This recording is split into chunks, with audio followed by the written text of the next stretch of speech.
नमस्कार दोस्तों, स्वागत है आपका हमारे YouTube चैनल जरधारी क्लासेस में। दोस्तों, उत्तराखंड हिस्ट्री का आज ये 14वां लेक्चर है और हम यहाँ पे दोस्तों चर्चा कर रहे हैं उत्तराखंड में ब्रिटिश शासन के बारे में। ब्रिटिश शासन की बात की जाए तो अभी तक हमने उत्तराखंड के ब्रिटिश शासन से संबंधित 2 पार्ट पहले ही अपलोड कर दिए हैं, जिसमें हमने आपको उत्तराखंड के सभी जो भी ब्रिटिश कमिश्नर हुए कुमाऊं में उनके बारे में डिटेल्स में हमने आपको बता दिया है। और आज जो ब्रिटिश शासन का ये तीसरा लेक्चर है दोस्तों, ये काफ़ी इंपॉर्टेंट लेक्चर होने वाला है। इसमें हम 2 टॉपिक कवर करने वाले हैं। नंबर 1 क्या है? ब्रिटिश कालीन भू बंदोबस्त। जो ब्रिटिश शासन के दौरान उत्तराखंड में भू बंदोबस्त होते हैं उनके बारे में चर्चा करेंगे। और दूसरा जो टॉपिक है दोस्तों, काफ़ी इंपॉर्टेंट टॉपिक है और वो है ब्रिटिश शासन के दौरान उत्तराखंड में वन प्रबंधन। वनों की कटाई किस प्रकार से यहाँ पे तेज हो जाती है, उसके बाद वनों की कटाई को रोकने के लिए क्या क्या यहाँ पे नियम कानून लाए जाते हैं, और जो भी अन्य महत्वपूर्ण फैक्ट होंगे वनों से संबंधित, वो भी दोस्तों आज हम इसी वीडियो में चर्चा करने वाले हैं। तो काफ़ी इम्पोर्टेंट महत्वपूर्ण है ये दोनों टॉपिक, और यहाँ से दोस्तों एग्जाम में क्वेश्चन कई बार बन चुके हैं। तो चलिए दोस्तों आज का लेक्चर शुरू करते हैं। और दोस्तों इसके नोट्स आपको कहाँ मिल जाएंगे? वीडियो के डिस्क्रिप्शन में वहाँ पे PDF मिल जाएगी, वहाँ से आप इसके नोट्स को डाउनलोड कर सकते हैं। तो देखो यहाँ पे पहले हम चर्चा करेंगे ब्रिटिश कालीन भू बंदोबस्त। ब्रिटिश काल के दौरान दोस्तों जो उत्तराखंड में प्रथम भू बंदोबस्त होता है वो होता है 1815 में। और 1815 में कुमाऊं का कमिश्नर कौन था? ये था ई गार्डनर। तो यानी ई गार्डनर के कार्यकाल के दौरान, ई गार्डनर के शासन काल के दौरान कुमाऊं में प्रथम भू बंदोबस्त होता है, प्रथम ब्रिटिश कालीन भू बंदोबस्त 1815 में ई गार्डनर के कार्यकाल के दौरान। जबकि दोस्तों गढ़वाल में प्रथम भू बंदोबस्त कब होता है? 1816 में होता है। और गढ़वाल में ये भू बंदोबस्त कौन कराता है? तो ट्रेल कराता है दोस्तों, ये आपको नोट करना है। तो ये था दोस्तों अंग्रेज या ब्रिटिश काल का प्रथम भू बंदोबस्त। और ये भू बंदोबस्त 1 साला भू बंदोबस्त था। 1 साला, ठीक है, 1 साल यानी मात्र जो 1 साल के लिए भू बंदोबस्त कराया गया। देखो भू बंदोबस्त क्यों कराया जाता? देखो भू बंदोबस्त, एक तो वहाँ पे भूमि का निर्धारण किया जाता था, किसके पास कितनी भूमि है, साथ ही साथ उस भूमि पर टैक्स राजस्व लगाने के लिए, ठीक है, कर लगाने के लिए, टैक्स लगाने के लिए भू बंदोबस्त कराया जाता था। तो 1 साल के लिए, जैसे ये 1 साल भू बंदोबस्त था, तो वहाँ पे 1 साल के लिए निर्धारित किया जाता है कि हाँ इस भूमि पर इतना टैक्स देना होगा। तो इसलिए समय समय पर यहाँ पे भू बंदोबस्त कराए जाते थे।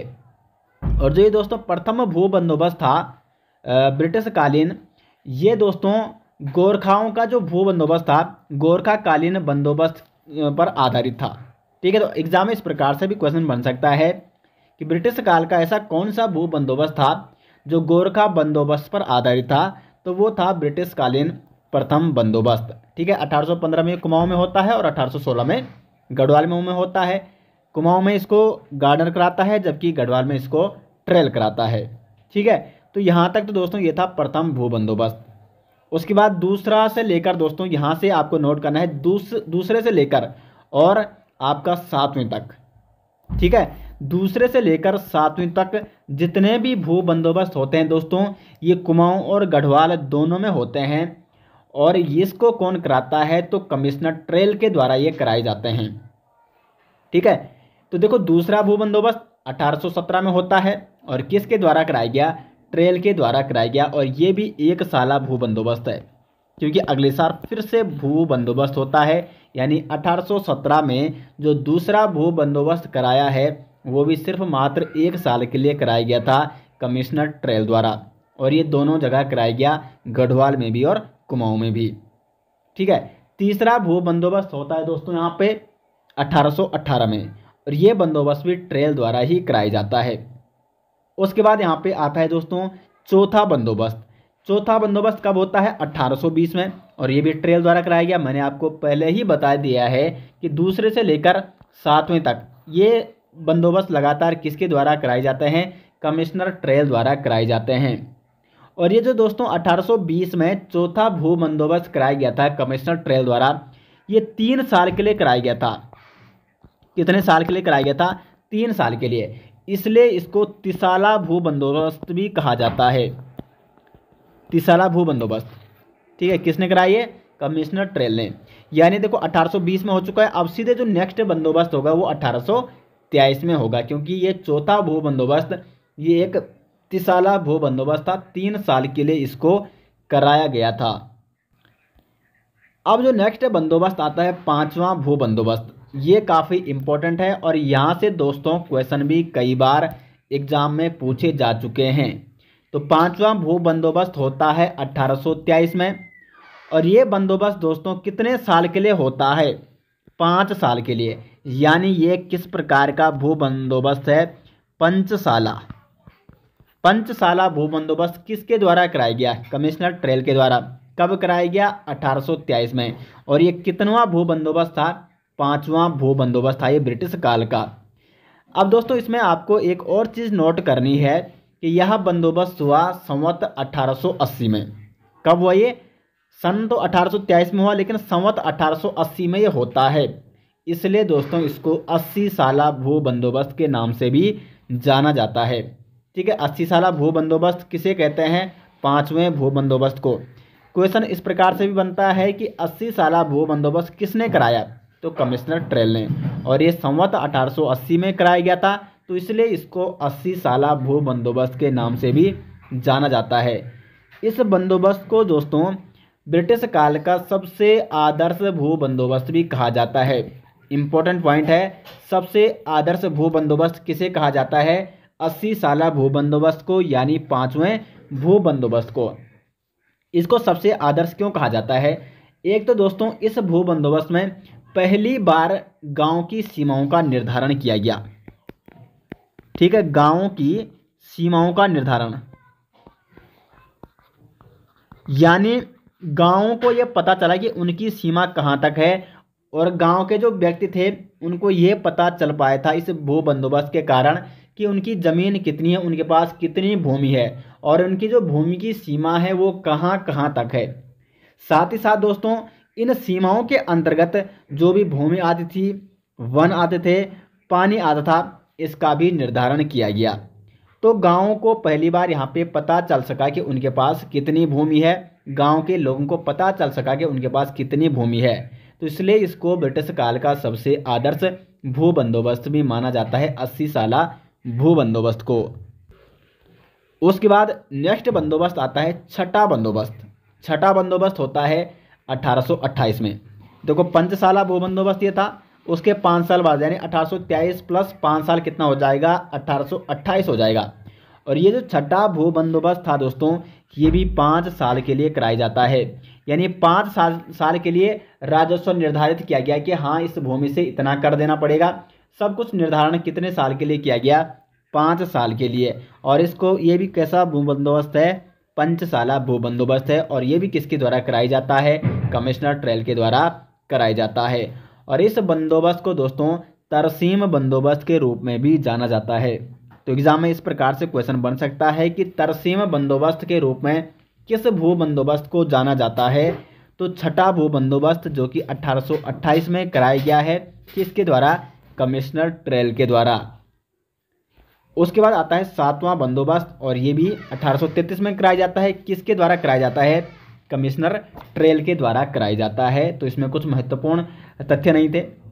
उसके बाद दोस्तों आता है यहाँ पे 8वां भू बंदोबस्त, और इस 8वें भू बंदोबस्त से कई प्रकार के प्रश्न अभी तक बन चुके हैं। इंपॉर्टेंट कौन है? एक तो ये 80 साला बंदोबस्त है, 5वां भू बंदोबस्त है 1823 का, और एक है यहाँ पे 8वां भू बंदोबस्त, और एक नेक्स्ट बंदोबस्त आता है विकेट का भू बंदोबस्त 1863 का। तो इन तीनों को दोस्तों आपको अच्छे से यहाँ पे समझना होगा और अच्छे से याद करना होगा, इनके संबंधित जो भी महत्वपूर्ण फैक्ट हैं। तो 8वां भू बंदोबस्त 1800 कब होता है? ये देखो ये होता है गढ़वाल में 1840 में, जबकि कुमाऊं में यही भू बंदोबस्त 1844 में होता है। और किसके द्वारा ये किए जाते हैं? तो ये किए जाते हैं बैटन के द्वारा। ठीक है, 1840 में गढ़वाल में और 1844 में कुमाऊं में। अब दोस्तों ये बंदोबस्त, इसमें सबसे बड़ी बात क्या थी? ये 20 साला भू बंदोबस्त था, यानी 20 साल के लिए कराया गया था। 20 साल के लिए भूमि का निर्धारण किया गया था, उस भूमि से कितना राजस्व लिया जाएगा, ये सारी चीज़ें कितने साल के निर्धारित की गई थी? 20 साल के लिए। इसलिए इसको 20 साला भू बंदोबस्त भी कहा जाता है। तो क्वेश्चन इस प्रकार से भी बनता है कि किसके द्वारा 20 साला भू बंदोबस्त कराया गया, तो बेटन के द्वारा कराया गया था भू बंदोबस्त, 20 साला भू बंदोबस्त। और यहाँ पे सबसे बड़ी बात यह है दोस्तों कि ये इस समय कमिश्नर नहीं है। देखो अभी हम ऊपर देखते हैं कि कमिश्नर जे.एल. बेटन, इसके बारे में मैंने आपको कल बताया था ना। देखो ये है यहाँ पे जे.एल. बेटन, ठीक है। जॉन हेलियन बेटन, इसका कार्यकाल 1848 से प्रारंभ होता है 1856 तक। जबकि जब यहाँ पे बेटन ने बंदोबस्त कराए भू बंदोबस्त, तो किसके कार्यकाल के दौरान कराए? जॉर्ज थॉमस लूसिंगटन के दौरान। यानी उस समय जो जॉन हेलियन बेटन था वो कमिश्नर नहीं था, वो एक अधिकारी हुआ करता था, ठीक है। तो यहाँ पे इस प्रकार से आपको उसमें कन्फ्यूज नहीं होना है, मतलब जरूरी नहीं कि कमिश्नर ही क्या कराए। देखो ट्रेल ने भी यहाँ पे 1816 में क्या कर दिया, गढ़वाल में भू बंदोबस्त कर दिया, ठीक है। और बिकेट यहाँ पे बंदोबस्त कराता है नवा जो भू बंदोबस्त होता है। तो इस समय कमिश्नर कौन था? हेनरी रैमजे था। लेकिन ये बंदोबस्त किसके द्वारा कराया गया? भू बंदोबस्त बेकेट द्वारा कराया गया था। तो आपको कन्फ्यूज नहीं होना है। तो 1840 में ये गढ़वाल में कराता है, 1844 में ये कुमाऊं में कराता है। 20 साल के लिए बंदोबस्त किया जाता है। इस बंदोबस्त की सबसे बड़ी जो खासियत थी, इस बंदोबस्त में भूमि मापन हेतु खसरा सर्वेक्षण पद्धति का प्रयोग किया गया था। तो किस बंदोबस्त में खसरा सर्वेक्षण पद्धति का प्रयोग किया गया था भूमि मापन के लिए? तो 8वें भू बंदोबस्त में। और इस भू बंदोबस्त की एक विशेष बात और थी कि हर गांव को अपना रिकॉर्ड रखने का अधिकार दिया गया था 8वें भू बंदोबस्त में, जो कि बेटन द्वारा कराया गया था। उसके बाद दोस्तों जो नेक्स्ट बंदोबस्त आता है नवा भू बंदोबस्त, ये कब होता है? 1863 से लेकर 1873 तक ये चलता है। और ये किसके द्वारा कराया जाता है? 1863 में, ठीक है। कई जगह 1861 भी लिखा है, लेकिन कई इतिहासकारों, अब देखो मैं आपको पहले ही बता चुका हूँ कि ऐतिहासिक जो विशेषकर जो तथ्य हैं, जो सन है, जो डेट है, वो यहाँ पे उसमें काफ़ी कन्फ्यूजन देखने को मिलता है। अलग अलग इतिहासकारों ने अलग अलग उसमें मत दिए हैं, लेकिन अधिकांशतः इतिहासकार 1863 ही यहाँ पे दोस्तों सही मानते हैं। तो देखो नवा भू बंदोबस्त 1863 में होता है बेकेट के द्वारा। और इस समय कुमाऊं कमिश्नर कौन है? तो वो है हेनरी रैमजे। 1863 में ये रैमजे के शासनकाल में बेकेट द्वारा या बिकेट द्वारा इसको कराया जाता है। और इस नवे भू बंदोबस्त की सबसे बड़ी खासियत थी दोस्तों, इसमें प्रथम बार वैज्ञानिक पद्धति का प्रयोग किया जाता है। बेकेट ने दोस्तों इस नवे भू बंदोबस्त के दौरान भूमि को 5 भागों में बांटा: तलाऊ, उपराऊ, अव्वल उपराऊ, दोयम और कंटील या इजराइन। ये 5 भागों में दोस्तों बेकेट ने यहाँ पे भूमि को बांटा था। तो कुछ जो तलाऊ भूमि हुआ करती थी, ये एक सिंचित भूमि हुआ करती थी, प्रॉपर इसकी सिंचाई होती थी। और इसकी सिंचाई यहाँ पे जो आधारित थी वो वर्षा के जल पर और नदियों पर आधारित थी। नदियों के किनारे ये भूमि पाई जाती थी, नदियों के किनारे जो भूमि हुआ करती थी। तालाबों से आप तालाब भी नोट कर सकते हैं। इस मतलब तालाब से आपको इसको मतलब समझना आसान हो जाएगा। तालाब में प्रॉपर पानी पाई जाता है, तो उसी प्रकार से जो तालाब भूमि हुआ करती थी वहाँ पर भी प्रॉपर पानी की मात्रा बनी रहती थी। उस प्रकार उसके बाद दोस्तों उपराऊ भूमि, उपराऊ भूमि ये शुष्क सीढ़ीदार भूमि हुआ करती थी, तालाब भूमि से ऊपर आती थी। और ये कैसी थी? शुष्क भूमि, सीढ़ीदार भूमि। तीसरी है अव्वल उपराऊ, और चौथी है दोयम, और पांचवी है कंटील या इजराइन।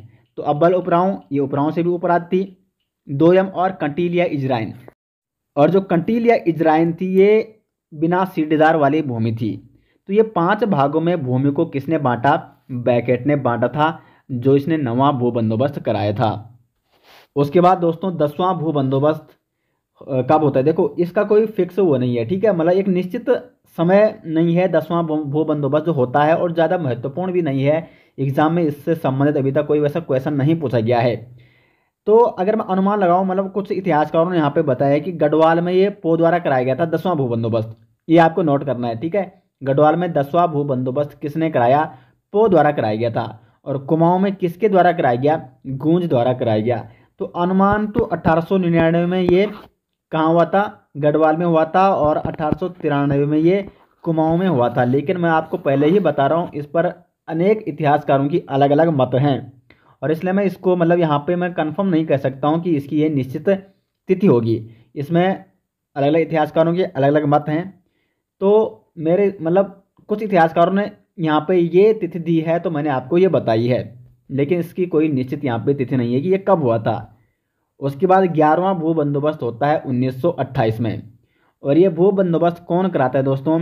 इबर्सन कराता है, और ये ब्रिटिश काल का अंतिम बंदोबस्त था। ठीक है, ब्रिटिश काल का अंतिम बंदोबस्त कब हुआ था? 1928 में 11वां भू बंदोबस्त था ये ब्रिटिश काल का, और ये किसके द्वारा कराया गया? इबर्सन द्वारा कराया गया। उसके बाद उत्तराखंड में दोस्तों अंतिम भू बंदोबस्त होता है 12वां भू बंदोबस्त, और ये भू बंदोबस्त उत्तर प्रदेश सरकार ने 1960 और 64 के आसपास कराया था। ठीक है, तो देखो स्वतंत्रता के बाद, मतलब स्वतंत्रता के बाद 12वां भू बंदोबस्त हुआ। ये सारे बंदोबस्त हो गए थे जब यहाँ पर ब्रिटिश काल था, ब्रिटिश शासन था, यानी स्वतंत्रता से पहले। स्वतंत्रता के बाद एक भू बंदोबस्त होता है, और अगर हम बात करें ब्रिटिश काल जब यहाँ पे शुरू होता है तो वहाँ से लेकर यहाँ तक ये टोटल 12 बंदोबस्त हैं। तो स्वतंत्रता के बाद उत्तर प्रदेश सरकार द्वारा 1960 और 64 के आसपास में कराया गया था। तो टोटल दोस्तों 12 बंदोबस्त जो कि ब्रिटिश काल के बाद यहाँ पे होते हैं, ब्रिटिश काल जब यहाँ पे शुरू होता है वहाँ से लेकर अब तक टोटल 12 बंदोबस्त होते हैं, और ये सभी बंदोबस्त मैंने आपको यहाँ पे कंप्लीट बता दिए हैं। अब दोस्तों हम यहाँ पे बात करते हैं उत्तराखंड में ब्रिटिश वन प्रबंधन, यानी किस प्रकार से यहाँ पे वन व्यवस्था लागू की जाती है, किस प्रकार से यहाँ पे वनों का दोहन होता है ब्रिटिश काल में। अत्याधुनिक मतलब अत्यधिक यहाँ पे वन काटे जाते हैं, और उसके बाद किस प्रकार से वनों से संबंधित कानून बनते हैं, वनों से संबंधित जो अधिकार होते हैं, मतलब जो गांव के लोग थे उनके जो वनों से संबंधित जो अधिकार थे उनसे वो छीने जाते हैं, और किस प्रकार से यहाँ पे फिर वनों के अधिकारों को पाने के लिए आंदोलन होते हैं, और बहुत सारे वन आंदोलन यहाँ पे देखने को मिलते हैं। तो फिलहाल हम यहाँ पे ब्रिटिश वन प्रबंधन के बारे में जानते हैं कि किस प्रकार से यहाँ पे वनों का प्रबंधन किया गया ब्रिटिश काल के दौरान। देखो दोस्तों, देखो यहाँ पे ब्रिटिश काल शुरू होता है 1815 से। ठीक है, और उसके बाद यहाँ पे प्रथम कमिश्नर बनता है ई गार्डनर, उसके बाद ट्रेल बनता है। तो मैं आपको बता दूं 1818 से क्या होता है, वनों की ओर ब्रिटिशर्स का ध्यान जाता है, और इन्होंने 1818 में अंग्रेजों ने वनों को ठेके के अंतर्गत देना शुरू किया, और ये ठेके में देते थे, और ठेकेदार से क्या वसूलते थे? राजस्व। ठीक है, मतलब किसी ठेकेदार को जैसे कुछ वन दे दे कि यहाँ पर क्या है, उसको वनों मतलब ठेका दे दिया उन वनों का, और उससे पैसे लेते थे, राजस्व लेते थे। अब फिर वो क्या करता था दोस्तों, ठेकेदार क्या करता था? ठीक है, ठेके में देते थे, लीज पर आप कह सकते हैं। तो वो ठेकेदार क्या करता था, अपनी मर्जी से उन वनों की कटाई करता था, और इस कारण से यहाँ पे वनों का दोहन अत्याधिक होने लग गया। वनों की कटाई यहाँ पे मतलब लगातार बढ़ने लगी, और धीरे धीरे यहाँ पे उत्तराखंड में वनों की संख्या में कमी होती दिखाई दी। उसके बाद 1818 से लेकर और 1858 तक लगातार वनों में ठेका व्यवस्था जारी रही, और वनों का लगातार दोहन किया गया। 1826 में वैसे ट्रेल ने थापला भूमि को आरक्षित किया दोस्तों, और यहाँ पे क्या किया, साल काटने पर प्रतिबंध लगाया। साल का जो वृक्ष होता है, तो साल का वृक्ष काटने पर प्रतिबंध किसके द्वारा लगाया गया? कमिश्नर ट्रेल के द्वारा। कब लगाया गया? 1826 में। क्वेश्चन बन सकता है, ये आपको नोट करना है। ठीक है, और इस तरह से देखो इसने एक तो थापला भूमि को आरक्षित कर लिया, और इस प्रकार से यहाँ पे सरकारी वनों की नींव पड़ती है 1826 में। यानी ये देखो, ये जो साल के वृक्ष ये 1826 में इनको काटने पर प्रतिबंध लगा दिया। यानी ये किसके अंतर्गत आ गए? सरकारी वन के अंतर्गत आ गए। जैसे आज भी आप देखते होंगे जो सरकारी वन होते हैं, वैसे वनों पर तो ये सारे सरकार के ही अंतर्गत आते हैं, और वनों को यदि कोई काटता है तो उसको अपराध माना जाता है। तो साल के वृक्ष काटने पर 1826 में क्या लग गया? प्रतिबंध लग गया, और ये साल के वृक्ष किस में आ गए? फिर सरकारी वनों में आ गए, और इस प्रकार से यहाँ पे सरकारी वनों की नींव पड़ती है। उसके बाद दोस्तों 1853 में क्या होता है? 1853 में जब रेल का आगमन होता है, आप सभी जानते हैं। तो 1855 से लेकर 61 तक, मतलब देखो वनों को काटा तो 1850-52 से जब रेल का कार्य प्रारंभ हो जाता है वहीं से काटना शुरू कर दिया जाता है। लेकिन जब 1853 में रेल आ जाती है तो उसके बाद बहुत सारे देश के अनेक हिस्सों पर क्या जाती है, मतलब रेल लाइन बिछाई जाती है, और वहाँ पे लकड़ियों की ज़रूरत पड़ती है। तो 1855 से लेकर 1861 तक वनों का विनाश किया गया, अत्यधिक विनाश किया गया, और उत्तराखंड से मतलब बहुत सारे वन यहाँ पे समाप्त हो जाते हैं इस दौरान 1855 से लेकर 1861 तक। तो 1858 तक क्या है, ठेकेदारी प्रथा तो रही थी 1818 से लेकर 1858 तक, ये मैंने आपको पहले ही बता दिया है। तो 1858 में देखो, जब यहाँ पे हेनरी रैमजे जब यहाँ पे कमिश्नर बन जाता है, उसने देखा यहाँ पे कि वनों की यहाँ पे अत्यधिक कटाई हो रही है। तो 1858 में हेनरी रैमजे ने ठेकेदारी प्रथा को बंद कर दिया। ठीक है, तो 1858 में ठेकेदारी प्रथा क्या हो जाती है, बंद हो जाती है, और यहीं से वनों का प्रबंधन क्या किया जाता है, शुरू किया जाता है 1858 से। यानी अब वनों के बारे में सरकार वन प्रबंधन के बारे में स्वयं कदम उठाने लग गई है, ठेकेदारी में वनों को देना बंद कर दिया जाता है यहाँ पे। उसके बाद दोस्तों 1864 में वन विभाग की स्थापना होती है। वन विभाग की स्थापना कब होती है, 1864 में भारतीय वन विभाग। ठीक है, भारतीय वन विभाग की स्थापना होती है 1864 में। और इस वन विभाग का जो प्रथम महानिरीक्षक बनाया जाता है, किसको बनाया जाता है, ये इंपॉर्टेंट प्रश्न है, डेट्रिच ब्रैंडिस को बनाया जाता है प्रथम वन महानिरीक्षक। डेट्रिच ब्रैंडिस को दोस्तों फादर ऑफ इंडियन फॉरेस्ट भी कहा जाता है, और ये जर्मनी के थे, एक वनस्पति शास्त्री थे। और 1864 से लेकर, ठीक है, कब तक, 1864 से लेकर 1883 तक ये भारत के वन विभाग के निरीक्षक रहे। उसके बाद दोस्तों 1864 में ही इंपीरियल फॉरेस्ट सर्विस की स्थापना भी की गई, और 1867 में इंपीरियल फॉरेस्ट सर्विस का प्रथम बार एग्जाम भी होता है। ठीक है, और उसके बाद इंपीरियल फॉरेस्ट सर्वे जो ये सर्विस थी, इसकी परीक्षा में सफल जो अभ्यर्थी थे उनको जर्मन और फ्रांस में ट्रेनिंग के लिए भेजा जाता था, क्योंकि उस समय भारत में कोई ऐसी संस्थान नहीं था जिसमें इन इंपीरियल फॉरेस्ट सर्विस में जो सिलेक्टेड अभ्यर्थी थे उनकी ट्रेनिंग हो सके। तो ये खैर एक अलग टॉपिक है दोस्तों, उसको हम आपको तब बताएंगे जब हम उत्तराखंड के वनों के इतिहास के बारे में, वन आंदोलन के बारे में अलग से आपको एक वीडियो में वहाँ पे बताएंगे। वो एक अलग टॉपिक है, जियोग्राफी का वो टॉपिक है।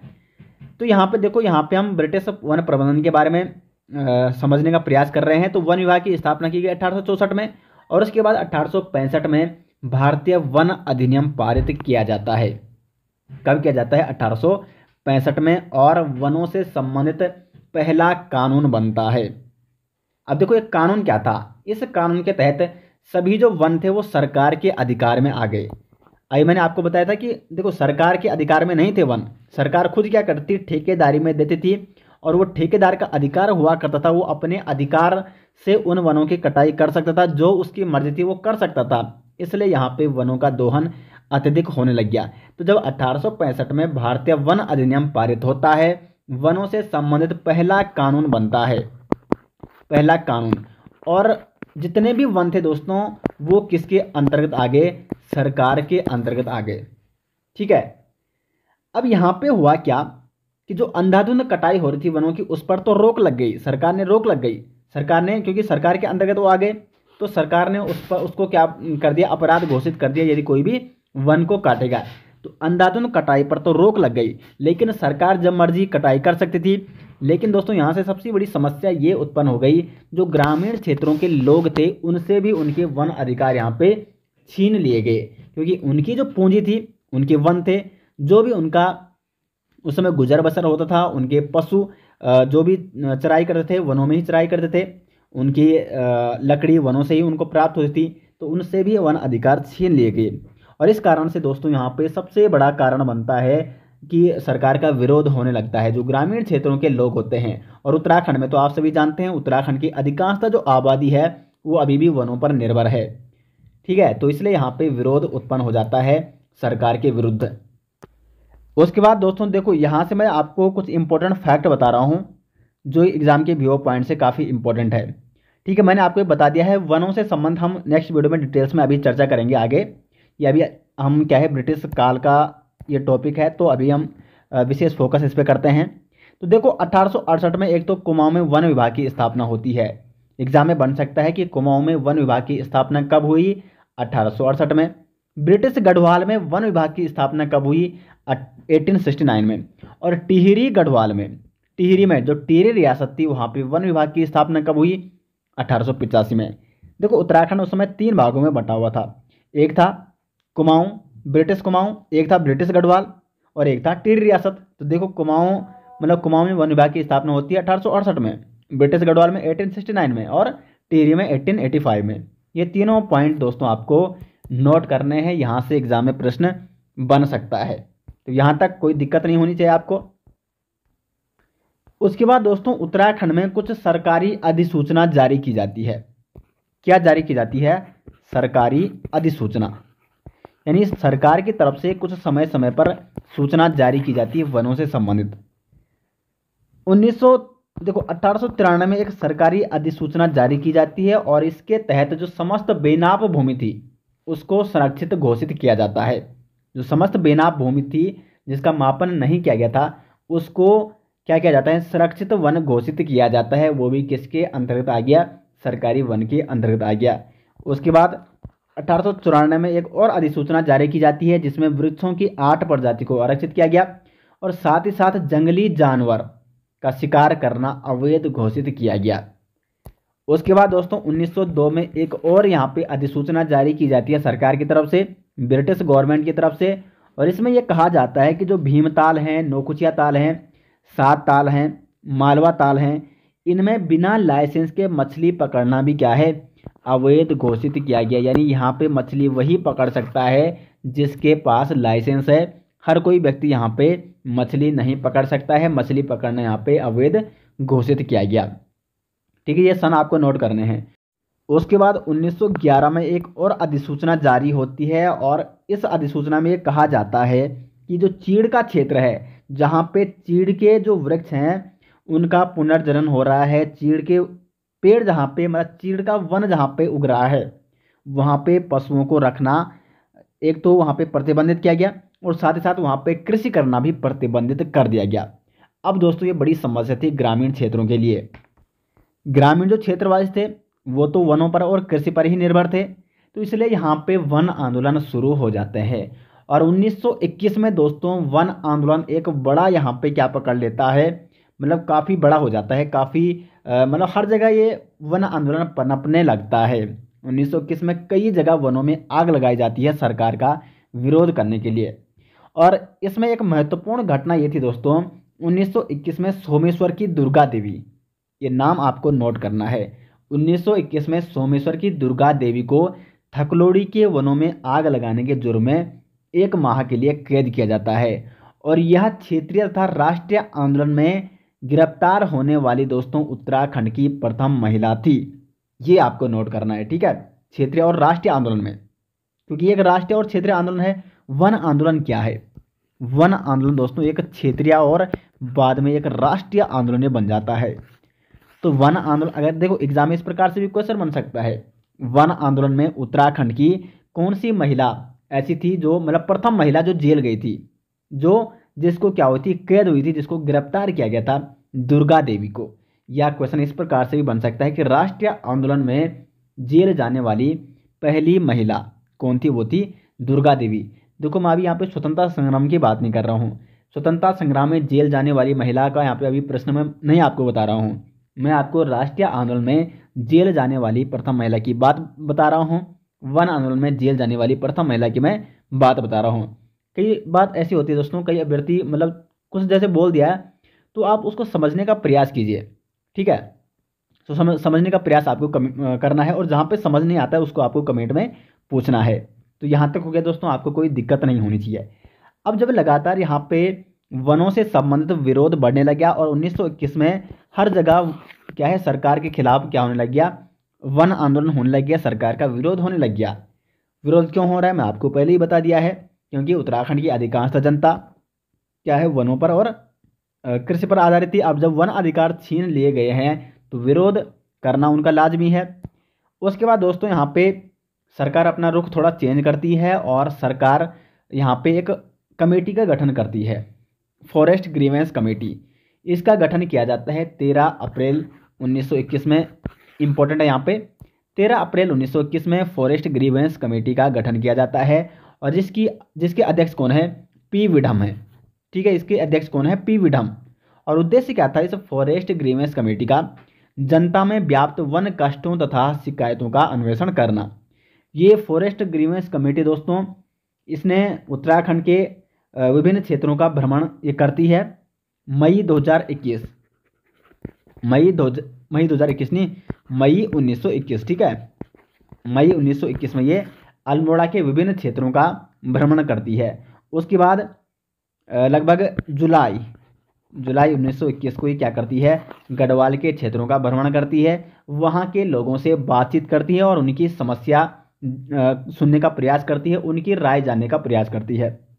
उसके बाद दोस्तों 28 अक्टूबर 1921 को समिति ने विभिन्न लोगों से राय पूछ के 28 अक्टूबर 1921 को समिति ने अपनी रिपोर्ट सरकार को सौंप दी है। रिपोर्ट कब सौंपी फॉरेस्ट ग्रीवेंस कमेटी ने, 28 अक्टूबर 1921 को।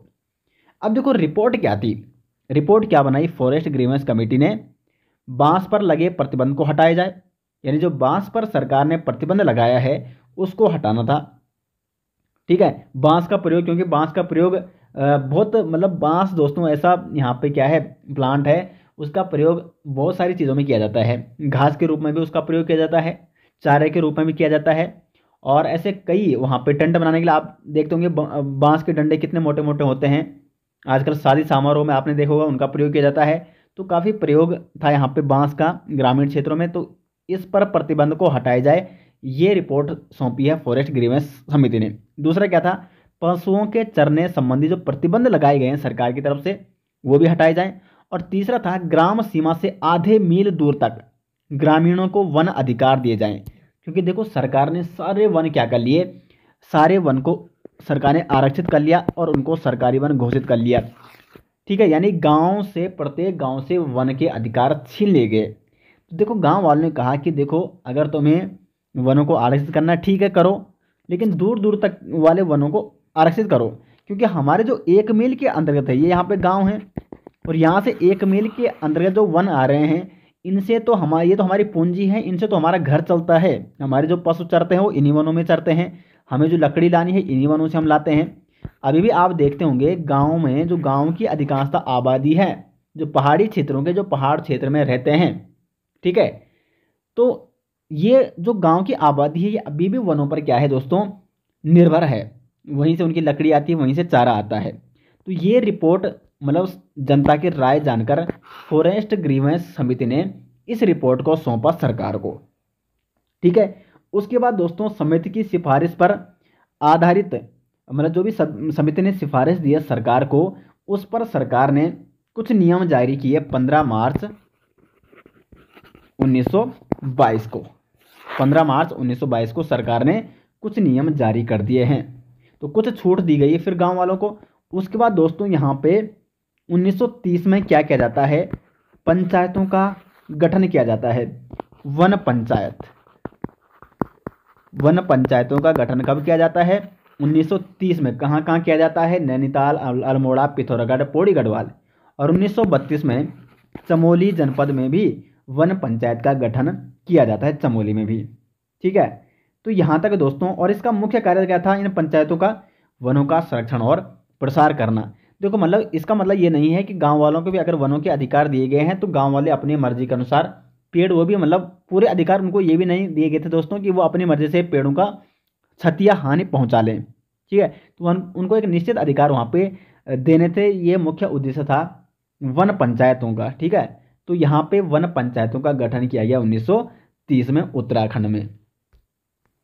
उसके बाद दोस्तों यहाँ पे काफ़ी समय तक ये मामला शांत हो जाता है और 1938 में फिर से क्या होता है, ग्रामीण के जो लोग थे वनों में, ग्रामीणों को छूट और उनके अधिकार देने के लिए फिर से 1938 में मुद्दा उठता है और फिर से सरकार ने ग्रीवेंस कमेटी को पुनः विचार करने के लिए आदेश दिए। और 1939 में फिर समिति ने अपनी रिपोर्ट सौंपी। किस नाम से ये रिपोर्ट प्रकाशित की, ये इंपॉर्टेंट है, N investigation into the villagers rights in the reserve forest of Kumaon.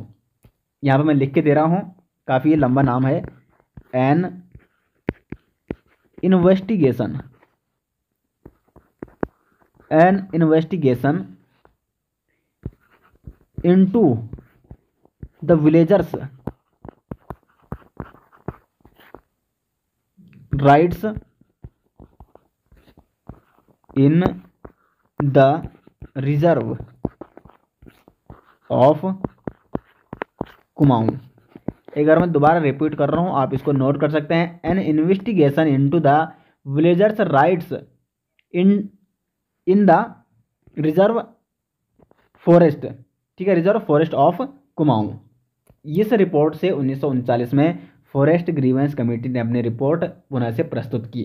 तो दोस्तों ये थे कुछ प्रमुख वन प्रबंधन जो भी ब्रिटिश काल के दौरान हुए, किस प्रकार से यहाँ पे वन आंदोलन की शुरुआत होती है, किस प्रकार सरकार द्वारा वनों को सुरक्षित किया जाता है, जो ग्रामीण क्षेत्र थे वहाँ के लोगों से वनों के अधिकार छीन लिए जाते हैं, और फिर किस प्रकार से यहाँ पे वन आंदोलन पनपने लगते हैं। तो वन आंदोलन एक वो अलग सा टॉपिक है दोस्तों, उसको हम कभी अगली वीडियो में चर्चा करेंगे। तो दोस्तों यहाँ तक अब कंप्लीट हो गया, ठीक है। जो उत्तराखंड में ब्रिटिश शासन था वो यहाँ पे लगभग कंप्लीट हो जाता है। अब हम जो आगे चर्चा करेंगे दोस्तों, उत्तराखंड में स्वतंत्रता आंदोलन किस प्रकार से शुरुआत होती है और कौन कौन से यहाँ पे प्रमुख आंदोलन होते हैं उनके बारे में चर्चा करेंगे। महात्मा गांधी का उत्तराखंड में आगमन, अभी बहुत सारे टॉपिक है दोस्तों इतिहास में। कुली बेगार प्रथा हो गया, कुमाऊं परिषद और उत्तराखंड पृथक राज्य आंदोलन, और फिर उत्तराखंड में जन जागरण, और साथ ही साथ पत्रकारिता का इतिहास उत्तराखंड में। ये सारे टॉपिक अभी हैं दोस्तों, और सारे टॉपिक आपको कंप्लीट कराए जाएंगे। तो दोस्तों आपको हमारे लेक्चर कैसे लग रहे हैं कमेंट में ज़रूर बताएं, और इसके डिटेल्स वाले नोट्स आपको हमारी ई बुक में मिल जाएंगे, जिसका लिंक आपको वीडियो के डिस्क्रिप्शन में दिया गया है। तो दोस्तों उम्मीद करते हैं आपको वीडियो पसंद आ रही है, और वीडियो पसंद आ रही है तो कमेंट बॉक्स में राय जरूर दें। मिलते हैं दोस्तों नेक्स्ट, तब तक के लिए धन्यवाद।